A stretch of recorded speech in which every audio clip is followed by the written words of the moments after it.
ඒක තාම චුට්ට රේස් වෙනවා. අම්මා මේ පුටු උඩ තියෙන ඇඳුම් ඕනේ නැති ඒවද? කට්ටියට පොත් දෙන්න හිතෙන්නේ නැහැ යන්නේ. ආපහු ගෙනත් දෙන්න නැහැ.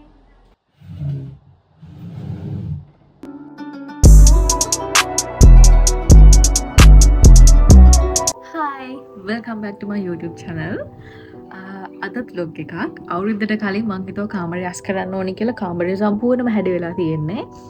ඉතින් අද බලමු අපේ රූම් එක කොහමද වෙනස් වෙන්නේ කියලා. ඉතින් සමහර විට තියෙන තැන් එහෙම කරලා වෙනස් කරන්න බලන්න ඕනේ. නැත්තම් මේ විදිහටම සෙටල් කරගන්නවා. යා. දිගට වීඩියෝ එක බලන්න. මෙන්න මේ වගේ හරිම කැතර තමයි මගේ රූම් එක ඉස්සලාම තිබ්බේ. ඒක නිසා අපි අද අස් කරමු. අම්මා මේ පුටු උඩ තියෙන ඇඳුම් ඕනේ නැති ඒවද? සෝදලා තිබ්බ රෙදිරික නමලා ඉස්සලාම අස් කරන්න ගත්තා. නැත්තම් ආපහු ඒවට තුවිලි වදින නිසා ඉතින් මං ඉස්සලාම හිතුවා මගේ ටේබල් එක ක්ලීන් කරලා ඉවර කරන්න. ඉස්සලාම මගේ පොත් මේස අස් කරලා. එතන හොඳටම හැඩ වෙලා තියෙන්නේ. දැන් එතන තියෙන වැඩපොළ මගේ පොත් නෙමෙයි තාත්තගේ ඩොකියුමන්ට්ස්. ඉන්දික අස් කරලා ඉස්සලාම. හරිම ඊස්තටික් ලස්සන රූම් එකක් මම මේන්ටේන් කරන්නේ නැහැ. හේතුව මම වැඩිපුරම ඉන්න බෝඩි මේ ගෙදර ඉන්න ටයිම් එක අත්‍තරම අඩුයි.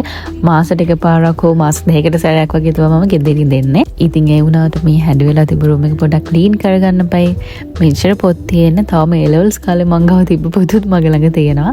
මං තාම ඒ ටික අයින් කරලා නැහැ. සාමාන්‍ය බෝඩින් වල ඉන්න ළමයි දන්නවා අපි ගෙවල් වල නැති වුණාම අපේ කාමරේ කෙලින්ම ගබඩා කාමරයක් වෙනවා. ස්ටෝර් රූම් එකක් වෙනවා. ඉතින් අපේ ගෙදරත් එහෙමයි. මගේ ටේබල් එක උඩ තාත්තගේ ඩොකියුමන්ට්ස් අයියගේ ඩොකියුමන්ට්ස් හැමදේම තියෙනවා. නැති දෙයක් නැහැ. ඒ වගේම කාමරෙත් එහෙමයි. හැම බඩුවක්ම කාමරේ ඇඳවල උඩින් ඉඳන් තියෙනවා. අර නිකන් එතකොට අපිට ඉන්න තැනක් නැති වෙනා වගේ දෙයක් තමයි. මොකද අපි වැඩිපුර ගෙදරින් දෙන්නේ නැහැනේ. හැම වෙලේම වගේ බෝඩි මේනි දෙන්නේ.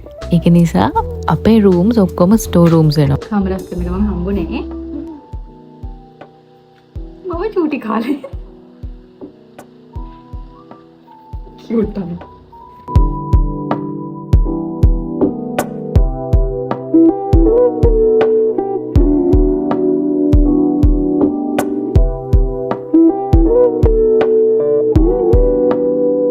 දුවිලිත් එක රූම් එක ක්ලීන් කරන්න හරිම අකමැති. ඒ වුණාට ක්ලීන් කරලා බඩ ටික පිළිවෙල තිබ්බට පස්සේ මම හරිම ආසයි.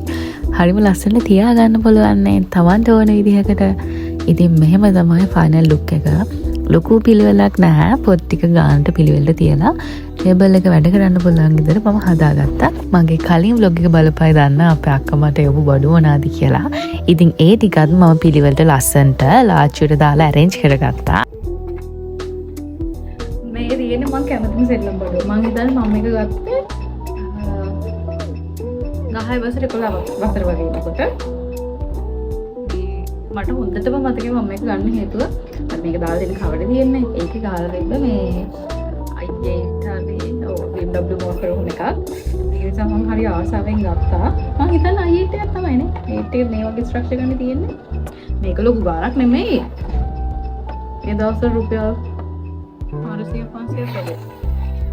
මම ආසම මෙන්න මේක කරුවද? ඒක සාද්දේ. ඒක තාම මං ගාව තියෙනවා මේ. ගෙදරට පොඩි බබිකාවටවත් මම මේක අල්ලන්න දෙන්නේ නැහැ. කැමති නැහැ කියලා මම නැති වෙලේ ගන්නවත් දන්නේ නැහැ. හැබැයි මම ඉන්නකොට මම ගන්නවට කැමති නැහැ. තාම තියාගෙන ඉන්නවා මෙයාව. මං හිතන්නේ අපි හැමෝටම වගේ චූටි කාලේ ඉඳන් කැමති මොන සෙල්ලම් බඩුවක් තියෙනවා. ඒ වගේම තමයි මටත් මේ කායක මං ඒකට හරියම ආසයි. ඊට පස්සේ මම මගේ පොත් කබඩ් එක ක්ලීන් කරන්න ගත්තා. මේ තියෙන්නේ මමයි අක්කයි එකතු කරපු පොත්. මමයි අපේ අක්කයි හරිම ආසයි පොත් කියවන්න. මම පොත් කියවන්න පුරුදු වුණත් අපේ අක්කාගෙන් මේ ඔක්කොම තියෙන්නේ මේ මමයි අක්කයි එකතු කරපු පොත්. ඊට වඩා පොත් ගොඩක් තිබ්බා. කට්ටියට දීලා අපහු කියවලා ගෙනත් දෙන්නම් කියලා දෙන්න හැරෙන්න පස්සේ මම පොත් ගන්න එකත් නතර කරා. කට්ටියට දෙන එකත් නතර කරා. අපි නංගිලේ මාපුවම අරගෙන යන ඒකට ඒගොල්ලෝ ගෙනත් තියෙනවා. ඒකට ඔය යාළුවෝ දෙන්න දුන්නා. මම කැමතිම පොත් දෙක තුනක් තියෙනවා. මම හරිම ආසයි පොත් කියවන්න. මම දන්නයි දන්නවා. මම ඒක පුරුදු වෙන අපේ අක්කගෙන්. නේද දැන් පොඩ්ඩයි තියෙන්නේ. දැන් මම කරන්නේ මට මොකක් හරි නෝවල් එකක් කියවන්න ඕන නම් ෆෝන් එකෙන් කියවන එක. මේ මම ආසයි පොත් එකතු කරන්න. ඒ වුණාට කට්ටිය ඉල්ලගෙන යනවා. ඒකවල ඉන්නකොට නොදිත් බෑ. ඒක නිසා. හැබැයි ඒ වුණාට මේ කට්ටියට පොත් දෙන්න හිතෙන්නේ නැහැ යන්නේ. ආපහු ගෙනත් දෙන්නේ නැහැ. පොත් ගොඩක් නැති වුණත් තියෙන පොත් ටික පිළිවෙලට තියාගන්න බෑ. ඒක නිසා පොත් ටික පිළිවෙලට රස් කරලා මම ඒ ටිකත් කබඩ් එකේ arrange කරගත්තා. ඊට පස්සේ මගේ අනිත් ටේබල් එක මේක අක්කගේ ටේබල් එක. ඒ වුණාට ඉතින් අක්කා නැති නිසා ඒ දෙකම යූස් කරනවා මම. අක්කා දැන් ආපු කාලෙක අපහු මේ ටේබල් එකේ අර දෙන්න වෙනවා. ඉතින් ඒකත් අස් කරලා ඒකෙත් බඩු ගොඩක් තිබ්බා. ඔය තිබ්බ බඩු ඔක්කොම වගේ මගේ නෙවෙයි.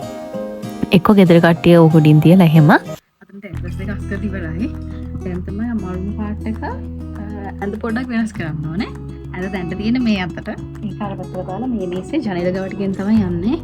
අපි බලමු අස් කරලා. yes ගණන් පැන්ද ජල වෙලා තියෙන මේ අද දැන් මේ අතට මෙහෙම දාලා මේ ටේබල් එක මෙතන ජනෙල ගාවට ගෙන හදන්නේ. අපි කරලා බලමු.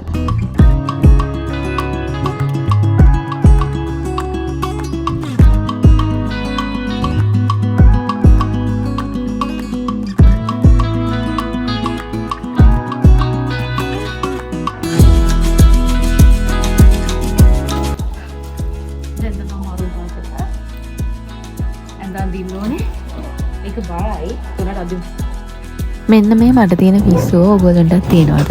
මට රූම් එක හැම වෙලෙම චේන්ජ් කරන්න ඕනේ. ඒ කියන්නේ ටේබල්ස් වෙනස් කරලා, ඇඳ වෙනස් කරලා, තියෙන දේ මාරු කරලා මට එතකොට තේරෙනවා නිකන් මම අලුත් රූම් එකක ඉන්නා වගේ. මම හරිම ආසයි ඒකට.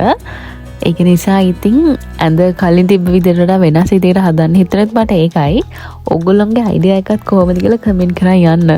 මං වගේම මේ පිස්සුවේ තියෙන තව ළමයි ඉන්නවද කියලා මට බලන්න ඕනේ.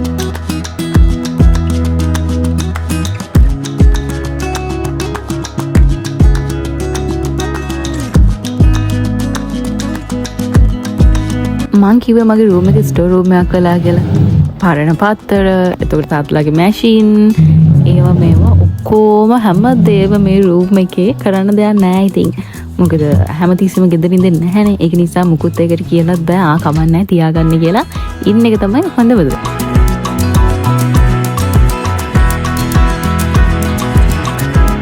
මේක කියන්නේ ගෑනු ළමයිට ගෑනම විතරක් නෙවෙයි පිරිමි ළමයිනුත් අහන්න. ඕගොල්ලෝ රූම් එක පොඩි වුණත් ලොකු වුණත් ලස්සන වුණත් කැත වුණත් පිළිවෙලට තියාගන්න. එතකොට රූම් එක හරිය ලස්සනයි. අපි ඉන්ස්පයර් වෙනවනේ කාගෙන් හරි. එතකොට ඒගොල්ලෝගේ රූම්ස් මෙහෙමයි අපේ රූම්ස් මෙහෙමයි කියලා කම්පෙයාර් කරන්න යන්න එපා. තමන්ට තියෙන කාලෙක තමන්ගේ රූම් එක හරිය ලස්සනට හදාගන්න. එතකාල ඔයාට තියෙන චූටි කාමරේ ඔයා කැමති විදිහට ලස්සනට පිළිවෙලට පිරිසිදුවට තියාගන්න. ඒක ඊස්තටික්ද ඒක කලර්ෆුල්ද කියන එක නෙමෙයි වැදගත්. තමන්ගේ බඩු ටික පිළිවෙලට ලස්සනට තියාගෙන ඉන්න පුළුවන් නම් ඔයාගේ රූම් එකත් හරියම ලස්සනට තියෙයි.